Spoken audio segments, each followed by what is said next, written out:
Kamot dito, kamot doon.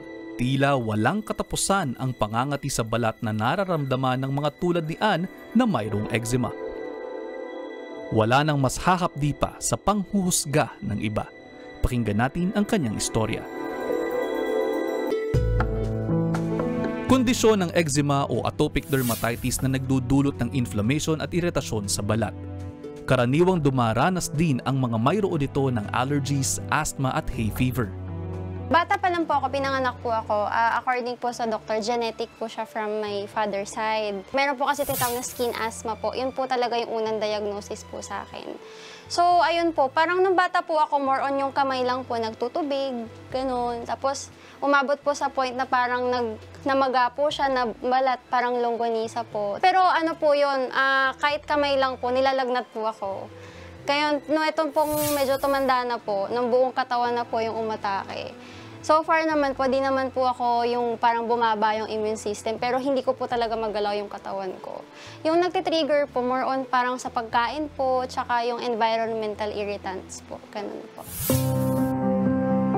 Gaya kay Ann, karaniwang nagsisimula sa mga bata ang eczema. Nasa 10 hanggang 20% ng mga sanggol ang nagkakaroon nito. Pero maaari itong sumulpot sa anumang edad. Ilan sa mga sintomas ng eczema ang panunuyo ng balat na mayroong kasamang pamamalat o pangangapal at pamumula. Nariyan din ang matinding pangangati na pwedeng samahan naman ng namumula o nangingitim na rashes o butlig.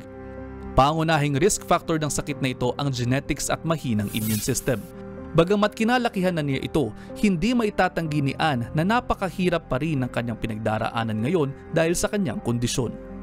Hindi po makatulog sa gabi kasi makate, kasi masakit. Pag pinawisan, masakit sa dibdib, masakit sa likod kasi mahapdi po. Parang hindi na po ako halos makagalaw din.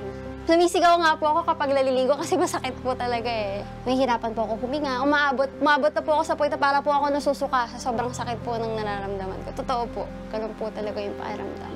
Chronic o pangmatagalan ang sakit na eczema, pero hindi ito nakakahawa kahit sa close o direct contact. Hindi aware dito ang marami, kaya ramdam na ramdam umano ni Ann ang panghuhusga lalo kung lalabas. Meron po yung one time nagpa-hilot po ako sa certain massage. Tapos hindi ba yung nakakahawa? Sabi sa akin. Kasi yung last time parang nakakahawa, nangati ako after niya daw hilutan. Sabi ko, pinaulit-ulit ko po na hindi po ito nakakahawa. Kasi kung nakakahawa po ito, di po ko lalabas. Marami ring mga gawain na bawal kay Ann. Ang friction kasi mula sa mga mabibigat na gawain, maaaring magdulot ng iritasyon at flare-ups. Ever since po, hindi po ako makapaghugas talaga ng pinggan. Kapag frequent po kasi yung pagbasa ng kamay, talagang nagtutubig po. Prone po sa stress, talagang nagtutubig po siya. So nag-gloves po ako para magawa ko po yun.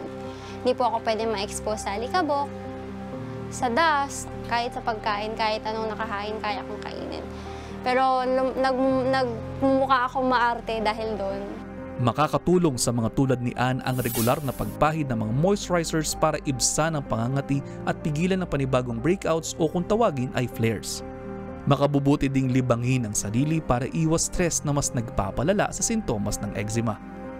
Minsan, yung stress reliever ko parang yun nga, nagtitiktok. Yun na lang yung nagiging stress reliever ko. Parang wala na akong pakita. Sayaw ako kung anong gusto kong sayawin. Susuotin kung anong gusto kong suotin. Ayoko na yung parang may maririnig ako, wag ganyan yung suotin mo kasi nakakahiya. Basta't maagapan, maaari namang humupa ang eczema. Ugaliin lamang na umiwas sa mga allergens at irritants at mag-ingat sa mga kinakain. Umiwas din sa bisyo at magkaroon ng masustansyang diet. Mga kapatid, Justin Quirino po. Masayang kwentuhan at makapulahang informasyon ang hatid namin tuwing umaga. Kaya mag-subscribe na at mag-follow sa social media pages ng News 5.